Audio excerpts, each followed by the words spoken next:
Well, thank you, everybody. Firstly, it's great to be here. It's been a long time since I've done one of these events, so thanks for having me. Just a second.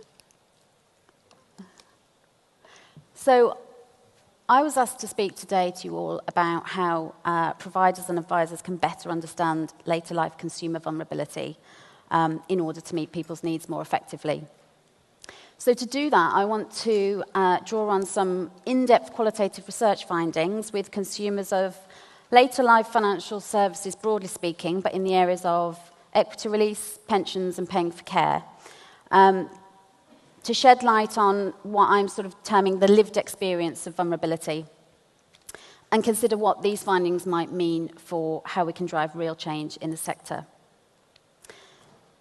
First, I want to set that in context by briefly outlining the FCA approach to consumer vulnerability and a few sort of alternative ways in which we might conceptualize this issue. So, as I'm sure many of you are aware, the FCA has been doing work on this for quite some time now, and back in 2015, the FCA articulated quite a new, fresh conception of consumer vulnerability, one that sort of seemingly rejected quite individualistic notions of vulnerability, focusing on sort of limited cognitive ability or impaired capacity, to one which directly acknowledged the situation or context of the transaction and the role of a firm's behaviour in amplifying consumer vulnerability. So in short, a conception that sort of took into account the importance of the decision-making environment. And more recently, guidance makes recommendations on the various ways in which firms can act and what they should do in order to treat vulnerable customers fairly. Now, the reason I've put a question mark up there is because our research raises important questions about whether this is sufficiently broad and about whether current frameworks and consumer protection strategies are sufficient to take account of the wide-ranging sources of consumer vulnerability.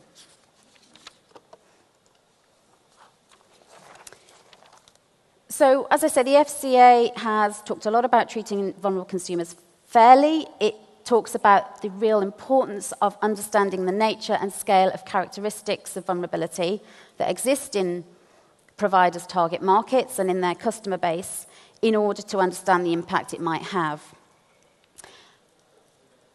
One sort of framework or taxonomy, if you like, that I think is really useful for doing that, and one which we've applied to our research, is this framework by Peter Cartwright, who identifies 5 forms of vulnerability. One is information vulnerability, which we found is kind of the type that most people identify with, or indeed sort of have a conception that is very much limited to. And information vulnerability sort of refers to a situation where consumers have particular difficulties in accessing or processing relevant information in order to make informed financial decisions. And that can include limited ability to use information-seeking tools such as the internet. So that can include issues of digital exclusion. But he also talks about pressure vulnerability, which is when financial decisions are made under pressure. And that's either pressure by a third party applied to others, and that might be relevant in the context of the increasing trend towards gifting that we've talked about, but also contextual pressure such as pressing financial need. So, in other words, debt repayment or the need to seek extra sources of income quite sort of urgently. We also have supply vulnerability, where consumers have limited choice within the options available in the market. In the later life lending market, we have seen over the last few years the huge increase in options available, and that's a really, really good thing, and that arguably sort of moves us away from supply vulnerability, but that in itself might also raise a few issues and questions around complexity and how people deal with that. And then we also have redress, where some customers face greater difficulty in achieving redress, and finally, impact vulnerability, where loss or harm has a disproportionate impact on certain consumers in light of their background circumstances. So I want us to bear those in mind, those different forms of vulnerability, as I take you through some of our research findings, as I say, which offer an insight into what it's really like, I guess, to transact in the later life lending market and what what some of the issues are for people, some of the key challenges. So I want to start off with a quote by Annette, not her real name, of course, to highlight the conception of vulnerability we might term pressure vulnerability. This is in the context of defined contribution pension decision-making, I should say, but as Callum noted earlier, pensions, equity release, paying for care, increasingly sort of interrelated issues. Annette had been made redundant quite unexpectedly and was finding it really difficult to know what to do about her defined contribution pension pot. She talked about how it all became a bit too much, how she buried her head, how she was really struggling with knowing what the right thing to do was. And at the time, she ended up making a full withdrawal, which arguably, given her wider circumstances, might not have been the best decision. But did so, like she said, because she was feeling under pressure, because she really needed some income coming in. The point here really is that we need to always take account of somebody's context in which they're making a financial decision. And as I say, this pressing financial need issue is a really, really important one in the context of COVID, in the context of people losing their jobs, in the context of people increasingly having unsecured and secured debt to repay, situations in which they might be needing money quite urgently. And when we did our research with stakeholders, very few, although acknowledging that equity release, for example, was increasingly used to meet more pressing financial needs, did not see this in any way as a potential source of vulnerability. The main focus was on whether consumers knew what they were doing or not, information vulnerability. So people might make rash decisions that are based on their very current and immediate circumstances without due regard for whether that decision is going to meet their needs in the longer term. And my point here really is that any sort of advisor, money guider, or even provider really, really always needs to consider the longer term situation and potential outcome, and not just the immediate context in which somebody is making a decision. People might not also be able to take account of the longer term implications, even if they are clearly explained at the time, given that pressing financial need. Ellie's experience highlights information vulnerability. She did have difficulty processing the information necessary to make an informed decision, in part because she'd had a stroke and she was experiencing some mild cognitive impairment as a result of that. But this situation also highlights, again, the importance of context and the importance of really well-designed services that enable people to feel sufficiently comfortable to be able to disclose sensitive information. This really speaks to the importance of soft skills in the advice sector, and how people really need to feel at ease in order for providers and advisors to be able to spot the signs of vulnerability. So again, going back to the FCA guidance, customer service is key. It states that systems and processes need to be set up in a way that will support and enable vulnerable consumers to disclose their needs so that people can spot them. Generic advice services, which is what Ellie's talking about here, it didn't seem to take account of my situation. I didn't disclose the full sort of facts about my situation, was because it was a highly prescribed and prescriptive sort of generic system which didn't enable her to feel comfortable enough to disclose that. So there's an implication here for the way we design services and information, guidance and advice services. So many times people talked about how they, in their everyday lives, were able to handle quite complex financial information, and even in their jobs, in their sort of everyday job, they might have been handling budgets of millions, for instance, but when it came to complex financial products as they saw them, it was a completely different ballgame. People talked about not being tuned in to the type of language that was used in that sphere. And Cynthia here sort of says, it might just be me rather than what was put in front of me. But as I say, with any of the financial stuff, I really struggle with it. And when I say that to you, it seems daft for me to say because, like she says, she was handling budgets of millions in her job. I think it's kind of the personal aspect. There's always something that I've struggled with. So the idea that we can keep giving people more information and the right information, and they will ultimately end up making the right decision, just couldn't really be further from the truth. And we really need to move away from a situation where the onus is on the individual to make the right decision with the right information, because people, however educated, and we have people saying, I've got university degrees and things, but I don't understand this. However educated they are, they're not going to have been tuned into the kinds of information, the kinds of skills that people need to make these decisions, given that they've not had that much experience over the life course in doing this, given that it's an unfamiliar sort of territory. So we talk a lot about nudges, but perhaps we need to talk more about normalization and familiarization. And how we do that, I don't have the answers to that, but thinking about the long game is certainly going to be crucial here. More generally, one of the key sources of vulnerability is uncertainty about the future. And arguably, in sort of the world we live in today, and certainly as the pandemic has shown us, uncertainty, risk and uncertainty are key features of everyday life. Life gets in the way, so many people talked about, and the current system doesn't necessarily allow for the unpredictability of people's life circumstances. When I say the current system, again, I mean one that is based primarily on people making the right decision with the right information. So one that is based on what we might term the information and advice paradigm as the primary means of consumer protection. So people were talking about how they had uncertainty around their health, around inheritance, around the material needs of their children, again, really important in the context of gifting. And all of this combined made it just really quite difficult to be able to make the right decision in the here and now and also in the future. So what this tells us is that products and services need to be suitably flexible, they need to be future-proof.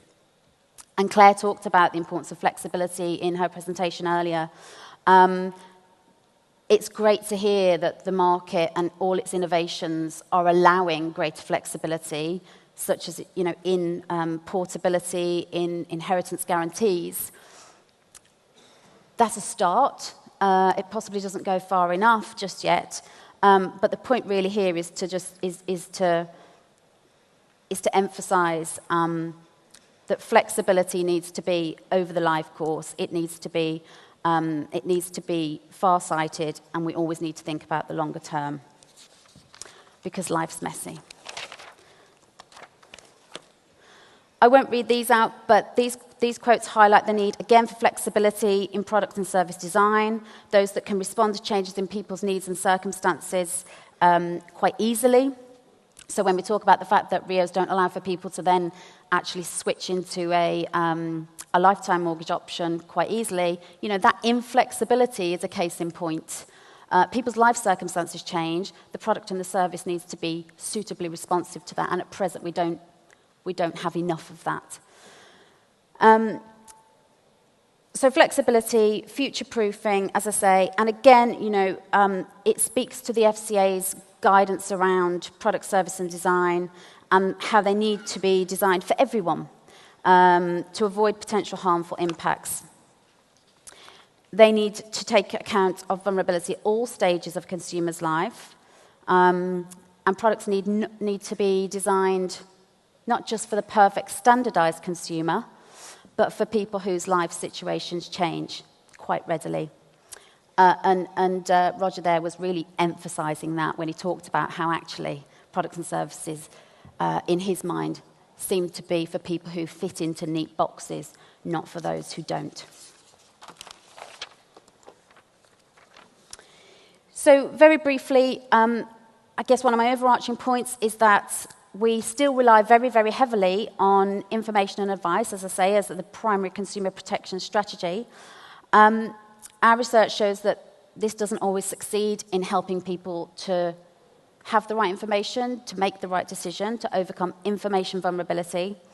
It also shows us that it's most effective for people who kind of have already researched the options, know what questions to ask in order to get the most out of an advice sort of session. Guidance slightly different sort of audience, I appreciate, but guidance doesn't go nearly far enough in providing effective decision-making support. And in the context of pressing needs, people often necessarily focused on, as I say, the immediate value and benefits of the transaction, perhaps at the expense of consideration for long-term suitability.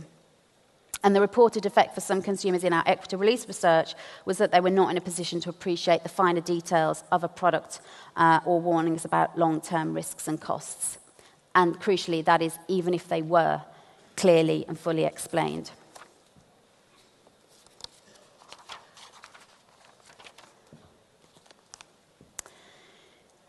So, in summary, and some kind of key implications for what I've said so far, are that later life consumer vulnerability goes way beyond information vulnerability. And if you take nothing else home, the fact that it's not just about whether a consumer has financial capability or knows what they're doing or not, that would be great.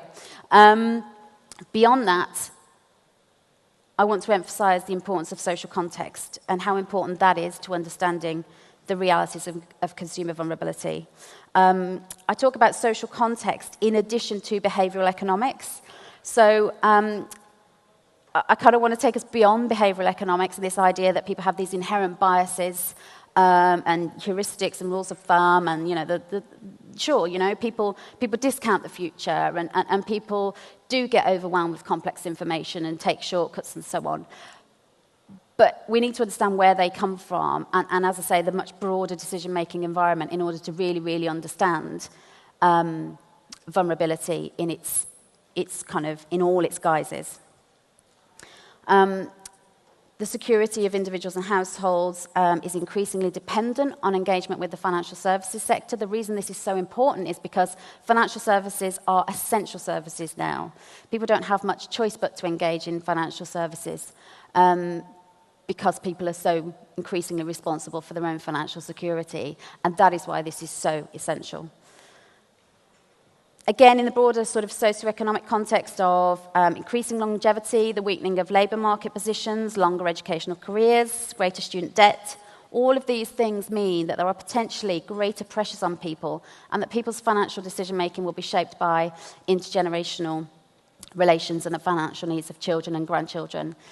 We've talked a lot about gifting today as a really positive thing and as an opportunity, and I can see that it is, absolutely.